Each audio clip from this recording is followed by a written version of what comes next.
کہ زندگی جب گناہوں کے اندر گزرے گی، دنیا کے اندر اس کا 15واں نقصان یہ ہے کہ اللہ لا علاج بیماریوں کے اندر اس کو مبتلا فرما دیں گے، اور 16واں نقصان یہ ہے کہ رفیق حیات اولاد اور ماتحت اس کے نافرمان ہو جائیں گے۔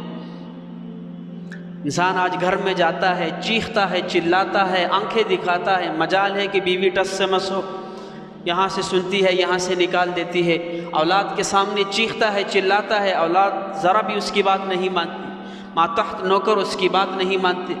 وجہ کیا ہے؟ انسان جب رب کا نافرمان ہوتا ہے، اللہ اس کی رفیق حیات کو، اس کی اولاد کو، اس کے ماتحت کو اس کا نافرمان کر دیتے ہیں۔ جب انسان تقوی والی زندگی گزارتا ہے، انسان گھر کے اندر داخل ہوتا ہے، اس کی وہ اولاد بھی اس کا احترام کرتی ہے، اس کی بیوی بھی اس کا احترام کرتی ہے، اس کے ماتحت بھی اس کا احترام کرتے ہیں۔ اور جب انسان رب السماوات والارض کو ناراض کرتا ہے، پھر رفیق حیات بھی اس کی جو ہے وہ نافرمانی پر اتر جاتی ہے، اولاد بھی نافرمان ہے، ماتحت بھی نافرمان ہے، پھر یہ پریشان پھرتا ہے کہ اولاد بات نہیں مان رہی، بیوی میری بات نہیں مانتی، میرے نوکر میری بات نہیں مانتے۔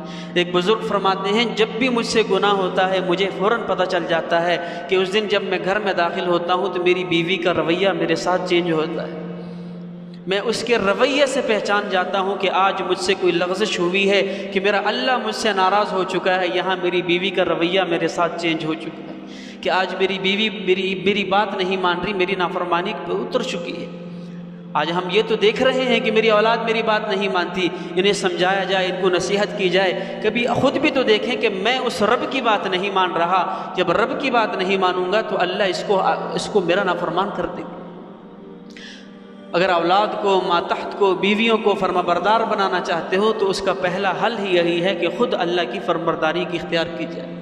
اور 17واں نقصان یہ ہے، جب انسان گناہوں کے اندر زندگی گزارتا ہے، اللہ اس کے دل کو سخت کر دیتے ہیں، اس کا دل سخت ہو جاتا ہے، اس پر نیکی کی بات اثر نہیں کرتی، اس پر کوئی رحم کی چیز اثر نہیں کرتی، اس کے دل کے اندر سختی پیدا ہو جاتی ہے۔ اور 18واں نقصان یہ ہے کہ انسان جب گناہوں والی زندگی اختیار کرتا ہے، اس کے مزاج کے اندر سختی آ جاتی ہے، اس کا مزاج سخت ہو جاتا ہے، ہر وقت غصہ، ہر وقت لڑنا جھگڑنا، ہر وقت ڈانٹ ڈپٹ۔ کیوں؟ زندگی گناہوں والی گزار رہا ہے، اللہ نے مزاج سخت کر دیا۔ اللہ سخت مزاج والے انسان کو پسند نہیں کرتا۔ ان اللہ رفیق یحب الرفق، اللہ خود نرم مزاج ہے، اللہ نرم مزاجی کو پسند فرماتا ہے۔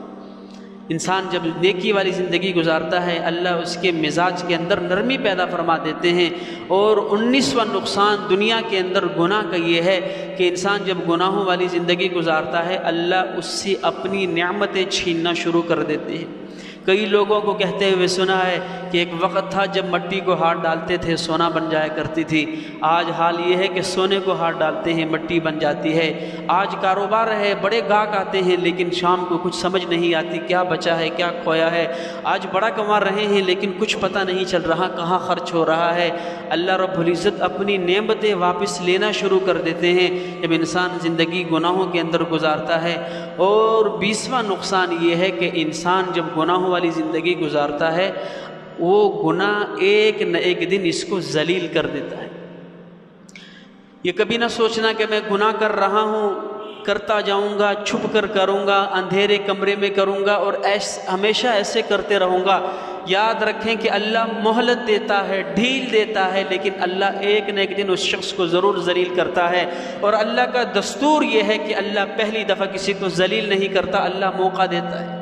عمر رضی اللہ عنہ کا دور ہے، ایک شخص پکڑا گیا چوری کرتا ہوا، حضرت عمر رضی اللہ عنہ کے پاس لایا گیا، آپ نے حکم دیا کہ اس کا ہاتھ کاٹ دیا جائے۔ وہ رونے لگا، فرمایا امیر المؤمنین اللہ کے لیے مجھے معاف کر دو، میں نے پہلی دفعہ غلطی کی ہے، آئندہ نہیں کروں گا۔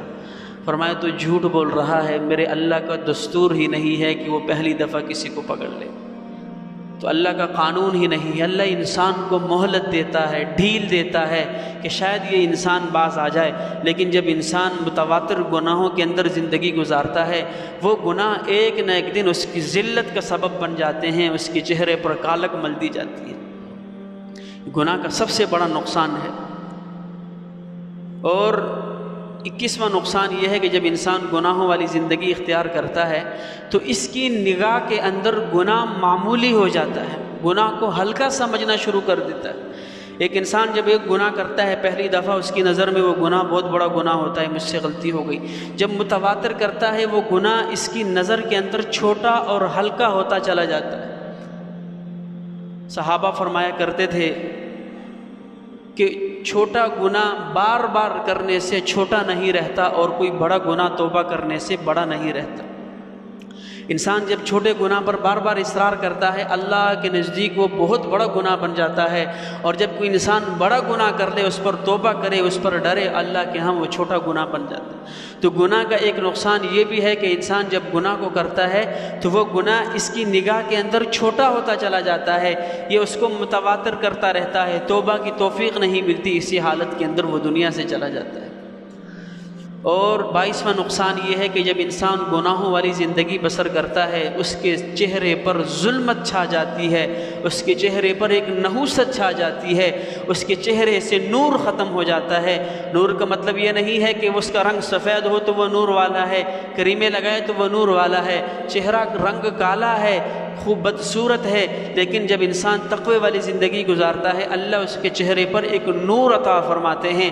اور جو انسان جتنا ہی خوبصورت کیوں نہ ہو، جب انسان گناہوں والی زندگی گزارتا ہے اللہ اس کے چہرے سے نور ہٹا دیتے ہیں، ایک نحوست اس کے چہرے پر ڈال دیتے ہیں۔